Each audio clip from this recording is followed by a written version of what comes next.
إن الذين آمنوا وعملوا الصالحات كانت لهم جنات الفردوس نزلا خالدين فيها لا يبغون عنها حولا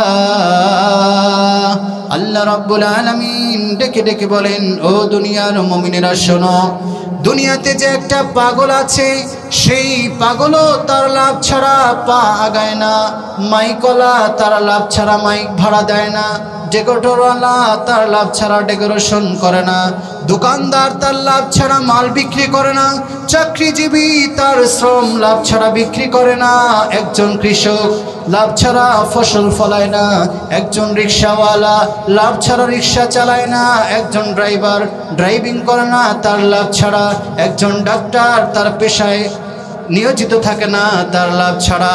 রব্বুল ইজ্জত ওয়াল জালাল বোঝাতে চাচ্ছেন, ও দুনিয়ার মুমিনেরা শোনো শোনো, ভালো করে শোনো, আমি রব যে তোমাদেরকে বললাম, ওয়ামা খালাকতুল জিন্না ওয়াল ইনসা ইল্লা লিয়াবুদুন, আমি যে তোমাদেরকে সৃষ্টি করেছি ইবাদত করার জন্য। শোনো শোনো, তোমরা যে ইবাদত করবা, আমি মাগনা মাগনা তোমাদের কাছে ইবাদত নিব না। শোনো শোনো, আল্লাহ রাব্বুল আলামিন বলেন, ইন্নাল্লাযীনা আমানু, নিশ্চয় যারা নিজের জীবনকে ঈমান নামক মহাদৌলত দিয়ে রাঙাবে, ঈমান নিয়ে নিজের জীবনকে সাজাবে, ওয়া আমিলুস সালিহাত, ঈমান আনার পরে নিজের জীবনকে আমল দ্বারা সাজাবে, নেক আমল দ্বারা যারা সাজাবে, রব্বুল আলামিন বলেন, শোনো শোনো, আমি রব তাকে প্রতিদান দিব। কানাত লাহুম জান্নাতুল ফিরদাউসি নুজুলা, ও মুমিনেরা শোনো শোনো, আমি রব জান্নাত সৃষ্টি করেছি 8টি, তবে এই 8টা জান্নাতকে আমি এক ক্যাটাগরির বানাই নাই, এক এক জান্নাতকে আমি এক এক ভাবে সৃষ্টি করেছি, এক এক জান্নাতের মধ্যে আমি এক এক রকম সুবিধা রেখেছি। তবে এই 8টা জান্নাতের মধ্যে সেরা জান্নাত হিসাবে আমি জান্নাতুল ফিরদাউসকে বানিয়েছি। সম্মানিত হাজিরিন, আল্লাহ রাব্বুল আলামিন বলেন, কানাত লাহুম জান্নাতুল ফিরদাউসি নুজুলা, যারা ঈমান আনার পরে নিজের জীবনকে নেক আমল দ্বারা সাজাবে, আমি আল্লাহ ঘোষণা দিলাম, আমার সৃষ্টির সেরা জান্নাত জান্নাতুল ফিরদাউসের মালিক আমি তাদেরকে বানিয়ে দেব। সুবহানাল্লাহ। আল্লাহ বলেন, শোনো শোনো, আমি দুনিয়ার মালিকদের মতো কৃপণ নই, দুনিয়ার মালিকদের মতো বখিল নই, আমি তো রহমান, আমি তো রহিম। স্বাভাবিকভাবে এখান থেকে একজন অটোওয়ালা একজন যাত্রী নিয়ে রাজেন্দ্রপুর গেলেও তো 10 টাকা ভাড়া পায়, কেউ 20 টাকা দেয় না। রব্বুল আলামিন বলেন, শোনো শোনো দুনিয়ার মুমিনেরা শোনো, আমি রব যেহেতু তোমাদেরকে মায়া করে সৃষ্টি করেছি, তোমাদের দুনিয়ার সাধারণ মালিকেরা তোমাদেরকে ডাবল কোনো সময় দেয় না। আমি রব ঘোষণা করছি, তোমরা যদি ঈমান আনার পরে নেক আমল দ্বারা নিজের জীবন সাজাতে পারো, সেরা জান্নাত জান্নাতুল ফিরদাউস আমি 2টার মালিক বানিয়ে দেব। সুবহানাল্লাহ। আমরা যারা দূরে কোথাও গিয়েছি, কোনো পার্কে গিয়েছি বা কোনো হোটেলে গিয়েছি, হোটেলে থাকার একটা নির্দিষ্ট সময়সীমা থাকে। অল্প কিছুদিন আগে মক্কায় যাওয়ার তৌফিক হয়েছে, 11টা বেজেছে, বেলা 11টা বাজার সাথে সাথে সিগন্যাল দিয়ে দিয়েছে, হুজুর আপনারা বের হন, আপনাদের সময় শেষ। এখন রব্বুল আলামিন যে আমাদেরকে এত সুন্দর জান্নাত দিবেন, এই জান্নাত কতক্ষণের জন্য দিবেন, নাকি কিছুদিন পরে বের করে দিবেন, এরকম একটা ভয় থাকে না? আল্লাহ রাব্বুল আলামিন বলেন, খালিদিনা ফিহা লা ইয়াবগুনা আনহা হিওয়ালা। শোনো শোনো দুনিয়ার মুমিনেরা শোনো শোনো, আমি রব যাকে দয়া করে একবার জান্নাতুল ফিরদাউসের মালিক বানাবো, আর কোনোদিন কখনো সেখান থেকে তাকে বের করব না। সুবহানাল্লাহ। চিরস্থায়ী জান্নাত আমাকে আপনাকে দেবেন, সেরা জান্নাত দেবেন। কি চান? 2টা শর্ত। 1 নাম্বার হলো ঈমান আনতে হবে, 2 নাম্বার হলো নেক আমল করতে হবে। এখন ঈমানটা কেমন হতে হবে এটাও রব্বুল আলামিন বলে দিয়েছেন। রব্বুল আলামিন কুরআনুল কারীমের ২য় নম্বর সূরা সূরাতুল বাকারার মধ্যে ডেকে বলেন, আমিনু কামা আমানান নাস, তোমরা ঈমান আনো যাদের ঈমান আমি গ্রহণ করেছিলাম।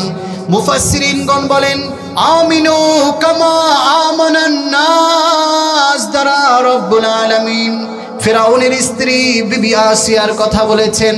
কেমন জানি রব্বুল আলামিন বলছেন, ও দুনিয়ার মা বোনেরা শোনো, ও দুনিয়ার মুমিনেরা শোনো, তোমরা ঈমান আনো বিবি আসিয়ার মতো করে। মুফাসসিরিনদের আরেক জামাত বলেছেন, না না, আমিনু কামা আমানান নাস দ্বারা শুধুমাত্র বিবি আসিয়ার কথা বলেন নাই, এখানে সাহাবায়ে কেরামের কথা বলেছেন। কেমন জানি রব্বুল আলামিন বলছেন, আমিনু কামা আমানান নাস, ও দুনিয়ার মুমিনেরা তোমরা হযরতে আবু বকরের মতো করে ঈমান আনো। ও দুনিয়ার মানুষেরা তোমরা হযরতে ওমরের মতো করে ঈমান আনো। ও দুনিয়ার মুমিনেরা তোমরা ওসমান গনির মতো করে ঈমান আনো। ও দুনিয়ার মানুষ তোমরা হযরতে আলী রাদিয়াল্লাহু তাআলা আনহুর মতো করে ঈমান আনো। কেমন জানি রব্বুল আলামিন আমিনু কামা আমানান নাস দ্বারা বলছেন, ও দুনিয়ার মা বোনেরা তোমরা বিবি আসিয়ার মতো করে ঈমান আনো। ও দুনিয়ার মা বোনেরা তোমরা খাদিজাতুল কুবরা রাদিয়াল্লাহু তাআলা আনহার মতো করে ঈমান আনো। ও দুনিয়ার মা বোনেরা কেমন জানি রব্বুল ইজ্জতুল জালাল বলছেন, ও দুনিয়ার মা বোনেরা, ও দুনিয়ার মুমিনেরা শোনো, তোমরা খাদিজাতুল কুবরা আয়েশা রাদিয়াল্লাহু তাআলা আনহা, ফাতিমাতুজ জাহরা রাদিয়াল্লাহু তাআলা আনহাদের মতো করে ঈমান আনো। সুবহানাল্লাহ। ঈমানটা হতে হবে ওই রকম ঈমান যে ঈমান রব কবুল করেছেন। এখন লম্বা আলোচনা শর্টে মাত্র ৬ জন নারীর জীবনী থেকে ৬টা আমল বলে দিব, যেই ৬টা আমল যদি আমার মা বোনেরা করে ইনশাআল্লাহ সরাসরি জান্নাতে চলে যাবে। সুবহানাল্লাহ। সম্মানিত হাজিরিন, পর্দার আড়ালের মা বোনেরা জীবনে অনেক বয়ান শুনেছেন। আজকে 10-15 মিনিট আমাকে দিয়ে দেন আল্লাহর ওয়াস্তে। সম্মানিত মা বোনেরা জীবনে অনেক বয়ান হয়তোবা শুনবেন, অনেক আমলও হয়তোবা করবেন। শুনেন শুনেন, রব্বুল ইজ্জতুল জালাল আপনাকে আমাকে বড্ড মায়া করে বানিয়েছেন এবং রাসূলুল্লাহ সাল্লাল্লাহু আলাইহি ওয়াসাল্লাম বলেছেন, নারী জাতির জান্নাতে যাওয়া একেবারে সহজ পুরুষদের তুলনায়। এই জন্য মা বোনেরা শুনেন, আমি ৬ জন নারীর জীবনী থেকে ৬টি আমল আপনাকে দিব। এই ৬টি আমল যদি করতে পারেন রব্বুল ইজ্জতুল জালালের কথা মতো জান্নাতুল ফেরদাউসের মালিক আল্লাহ আপনাকে বানিয়ে দেবেন। সুবহানাল্লাহ। ১ নাম্বার মহিলা মহিষী নারী হাজরা আলাইহিস সালাতু ওয়াস সালামের নাম আপনারা শুনেছেন, যিনি পয়গম্বর ইব্রাহিম খলিলুল্লাহর স্ত্রী ছিলেন। আপনারা জানেন হাজরা আলাইহিস সালাতু ওয়াস সালামের গর্ভে যখন পয়গম্বর ইব্রাহিম আলাইহিস সালাতু ওয়াস সালামের বয়স ৮৬ কিংবা তার থেকেও বেশি, বৃদ্ধ বয়সে হাজরার গর্ভে আল্লাহ রাব্বুল আলামিন শিশু ইসমাঈলকে দিয়ে দিলেন। ইতিহাস আপনারা জানেন, পয়গম্বর ইব্রাহিম আলাইহিস সালাতু ওয়াস সালাম যখন বৃদ্ধ বয়সে শিশু ইসমাঈল পুত্র সন্তানের বাবা হলেন, কি পরিমাণ মায়া থাকতে পারে। আল্লাহ রাব্বুল আলামিন ইব্রাহিম আলাইহিস সালাম এবং বিবি হাজরার পরীক্ষা নেওয়ার জন্য ইব্রাহিম আলাইহিস সালাতু ওয়াস সালামকে ওহী নাযিল করে বলে দিলেন, ও পয়গম্বর ইব্রাহিম, তুমি যে তোমার কলিজার টুকরা বাছাধন ইসমাঈল এবং তোমার পরম প্রিয়তমা স্ত্রী হাজরাকে মক্কার মরুভূমিতে তুমি তাকে বনবাস দিয়ে আসো, এটা আমার হুকুম। যেহেতু পয়গম্বর ইব্রাহিম আলাইহিস সালাতু ওয়াস সালাম আল্লাহর নবী ছিলেন, কোনো দিকে না তাকিয়ে সরাসরি আল্লাহ তাআলার হুকুম পালন করার জন্য কলিজার টুকরা সন্তানকে সাথে নিয়ে, প্রিয়তমা স্ত্রীকে সাথে নিয়ে মক্কার মরুভূমিতে, যেখানে কোনো মানুষ বসবাস করে না, আশেপাশে কোনো গ্রামও নাই, আশেপাশে কোনো মানুষের বসবাস নাই, কোনো খাবার নাই, শুধুমাত্র মরুভূমি আর মরুভূমি। মুফাসসিরিনগণ বলেন, পয়গম্বর ইব্রাহিম আলাইহিস সালাম যখন শিশু ইসমাইলকে এবং তার স্ত্রী হাজেরাকে সেখানে রেখে বাড়ির দিকে রওনা করেছে, সাথে সাথে পিছন থেকে বিবি হাজেরা ডেকে বলেন, ও প্রাণের স্বামী, আপনি কি আমার প্রতি কোনো রাগ করেছেন নাকি? যদি আমার প্রতি আপনি রাগ করে থাকেন, কি কারণে করেছেন জানালে ভালো হবে। আর যদি ভুল করে থাকি, আল্লাহর হস্তে আপনার কাছে ক্ষমা চাই। কারণ যেই মরুভূমিতে আমাকে আপনার কলিজার টুকরা সন্তানকে রেখে যাচ্ছেন, এখানে না খাবারের ব্যবস্থা আছে, না পানির ব্যবস্থা আছে, আমি তো মারা যাবই যাব, সাথে সাথে আপনার কলিজার টুকরা শিশু ইসমাইল তো মারা যাবে। ও প্রিয় স্বামী, যদি এটা আপনার পক্ষ থেকে হয়, তাহলে আমি কিন্তু আল্লাহর আদালতে মামলা করব। আর যদি এটা আপনার রবের পক্ষ থেকে হয়, তাহলে আমার কোনো দাবি দেওয়া নাই। যেই রব আমাকে সৃষ্টি করেছে, যেই রব শিশু ইসমাইলকে সৃষ্টি করেছে, যেই রব আমাদেরকে এখানে রাখতে বলেছেন, আমি বিশ্বাস করি সেই রব আমাদেরকে লালন পালন করবেন। সুবহানাল্লাহ।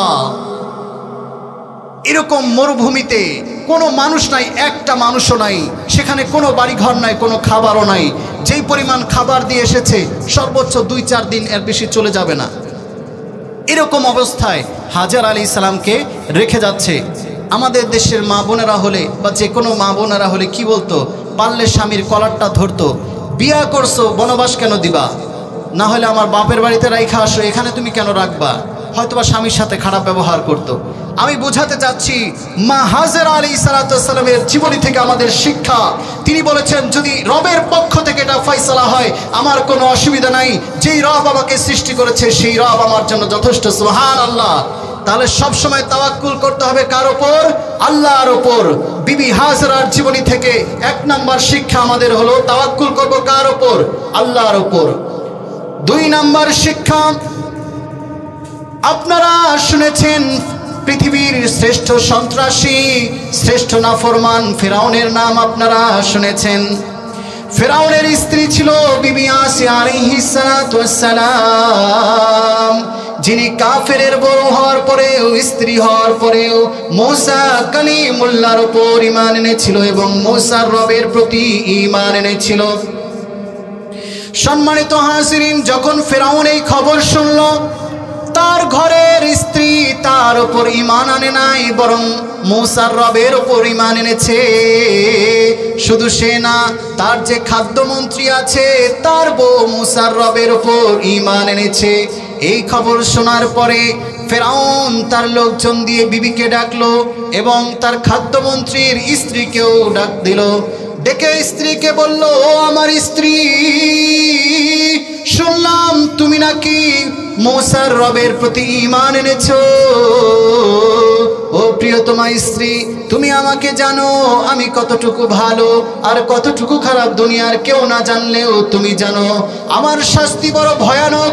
ও প্রাণের স্বামী, এবার এই ফিরাউনের স্ত্রী ডেকে ডেকে বলে, ও প্রাণের স্বামী, আমি জানি আপনি কতটা ভয়ানক, কতটা রাগান্বিত হতে পারেন, কি শাস্তি আমাকে দিতে পারেন, এটা আমি ভালো করেই জানি।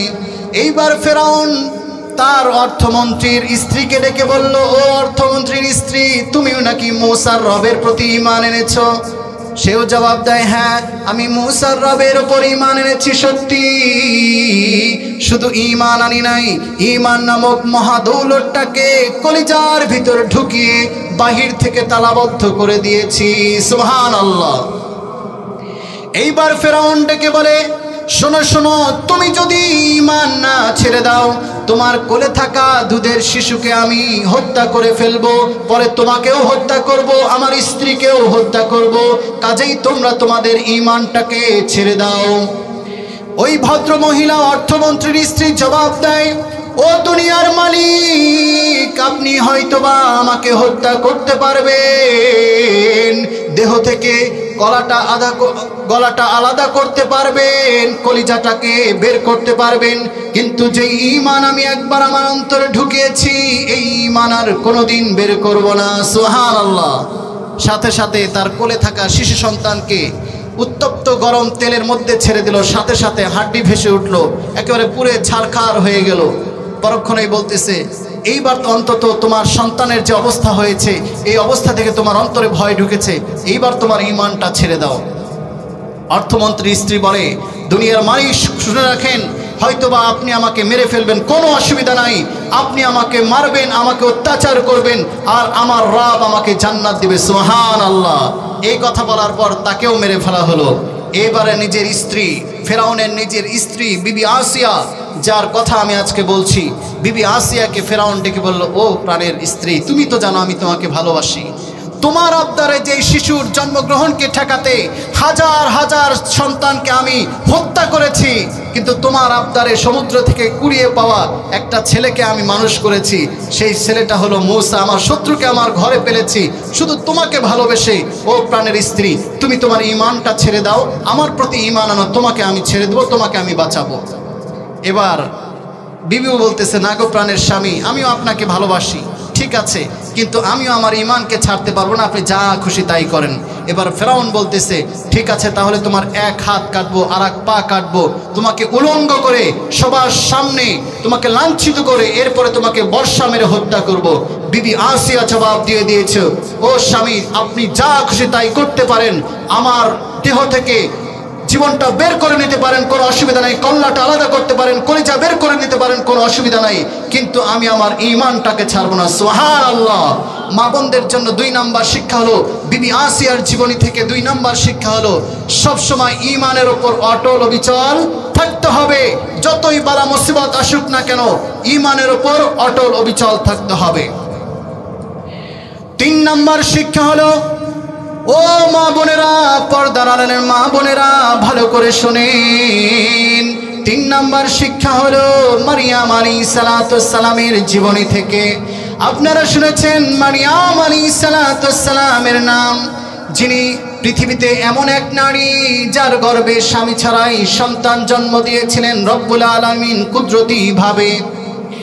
রব্বুল ইজ্জতুল জালাল এই মারিয়াম আলাইহিস সালামকে এত ভালোবাসতেন, তার মায়ের বংশরাও নবীর বংশ, বাবার বংশরাও নবীর বংশ, মামার বংশ নবীর বংশ, এবং এই মারিয়াম আলাইহিস সালামের নিজের নামে একটা সূরা কুরআনুল কারীমে নাজিল করে দিয়েছেন। সুবহানাল্লাহ। শুধু তাই নয়, রব্বুল ইজ্জতুল জালাল মারিয়াম আলাইহিস সালামের মামা জাকারিয়া আলাইহিস সালাম, তার নামেও কুরআনুল কারীমে আয়াতে কারিমা আছে। তো মারিয়াম আলাইহিস সালাম যখন তার মায়ের পেটে, মারিয়াম আলাইহিস সালামের মা নিয়ত করেছে গর্ভকালীন সময়ে, আমার ছেলে হোক আর মেয়ে হোক, আমি বাইতুল মুকাদ্দাসের খাদেম বানিয়ে দেব, মসজিদের খেদমত করবে, আমি খেদমতে নিয়োজিত করে দেব।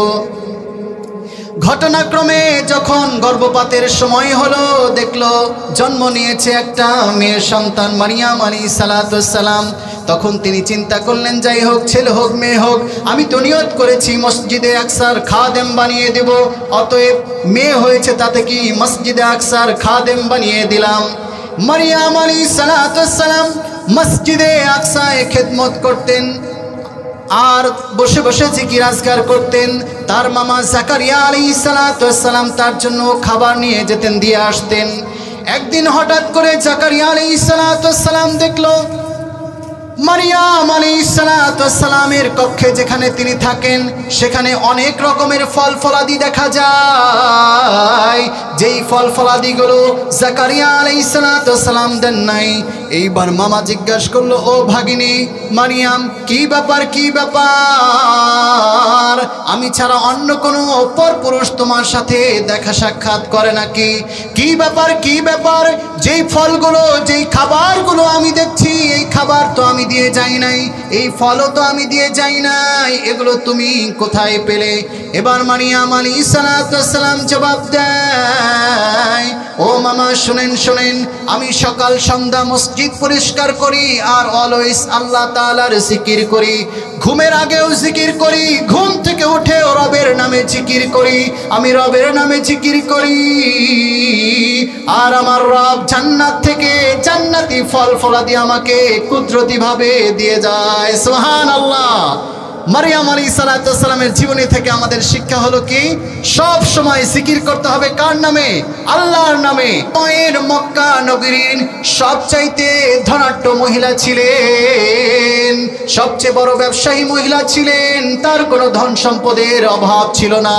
এই খাদিজাতুল কুবরা রাদিয়াল্লাহু তাআলা আনহা যখন ইসলাম গ্রহণ করলেন, সাথে সাথে আল্লাহর নবীকে বলে দিলেন, ও আমার প্রাণের স্বামী, আমার কাছে যত সম্পদ আছে সব সম্পদ আমি আপনাকে মালিক বানিয়ে দিলাম, এগুলো চাইলে আপনি আল্লাহর রাস্তায় যে কোনো কাজে ব্যয় করতে পারেন। সুবহানাল্লাহ। আল্লাহ নবীর সবচেয়ে প্রিয় মহব্বতের স্ত্রী ছিলেন খাদিজাতুল কুবরা রাদিয়াল্লাহু তাআলা আনহা।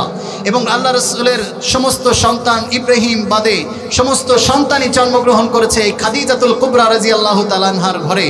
শুধু তাই নয়, ফাতেমা রাদিয়াল্লাহু তাআলা আনহার নাম আমরা জানি, এই ফাতেমা রাদিয়াল্লাহু তাআলা আনহাও জন্মগ্রহণ করেছে এই খাদিজাতুল কুবরা রাদিয়াল্লাহু তাআলা আনহার ঘরে। সুবহানাল্লাহ।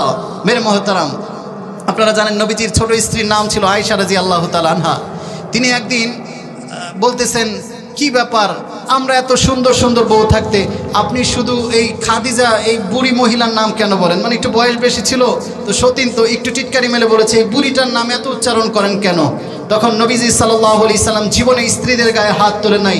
তখন নবী আলাইহিস সালাম ফাতিমা রাদিয়াল্লাহু তাআলা আনহার চাপা এইভাবে ধরেছিলেন, বলেছিলেন, খবরদার, খাদিজার নামে কখনো এরকম কথা বলবে না, এরকম দুঃসাহস দেখাবে না। তোমরা তো আমার সুখের দিনের সঙ্গী। এই খাদিজা রাদিয়াল্লাহু তাআলা আনহা আমার সাথে 3 বছর জেল খেটেছে। সুবহানাল্লাহ। এই খাদিজা রাদিয়াল্লাহু তাআলা আনহা ইসলামের জন্য সর্বোচ্চ ত্যাগ স্বীকার করেছেন। সুবহানাল্লাহ। শুধু তাই, নবী আলাইহিস সালাম মক্কার কাফেরদের দ্বারা অত্যাচারিত হয়ে ঘরে ফিরে আসলে এই খাদিজা রাদিয়াল্লাহু তাআলা আনহা তাকে সান্ত্বনা দিতেন।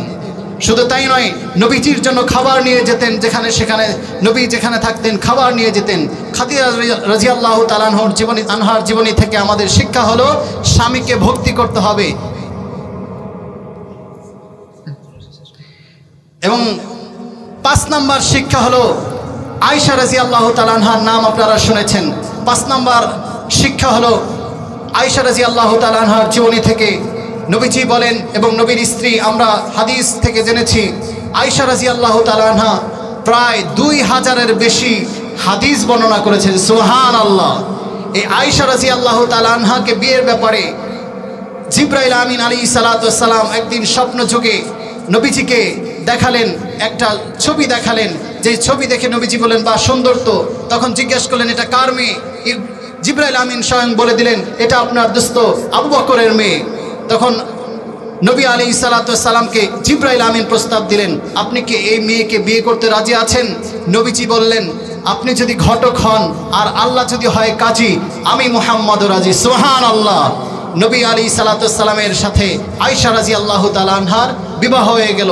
এবং নবীজির স্ত্রীদের মধ্যে সবচাইতে বেশি যিনি জ্ঞান রাখেন, ইসলামের বিধিবিধানের জ্ঞান রাখেন, মাসাইলের জ্ঞান রাখেন, তিনি হলেন আয়েশা রাদিয়াল্লাহু তাআলা আনহা। আয়েশা রাদিয়াল্লাহু তাআলা আনহার জীবনী থেকে আমাদের শিক্ষা হলো, মা বোনদের জ্ঞান অর্জন করতে হবে। একজন শিক্ষিত মাই একজন শিক্ষিত জাতি উপহার দিতে পারে, এই জন্য মাকে অবশ্যই শিক্ষিত হতে হবে। আর 6 নম্বর মহিষী নারী হলো ফাতিমা রাদিয়াল্লাহু তাআলা আনহা, যার নাম আপনারা সকলেই শুনেছেন। ফাতিমা রাদিয়াল্লাহু তাআলা আনহার জীবনী থেকে আমাদের 6 নম্বর শিক্ষা হলো, পর্দা করতে হবে। নবী আলাইহিস সালামের মৃত্যুর 6 মাস পরেই ফাতিমা রাদিয়াল্লাহু তাআলা আনহা দুনিয়া থেকে বিদায় নিয়েছেন, মৃত্যুর পরেও যেন তার পর্দার খেলাপ না হয়ে যায়, এই জন্য স্বামীকে ওসিয়ত করেছেন।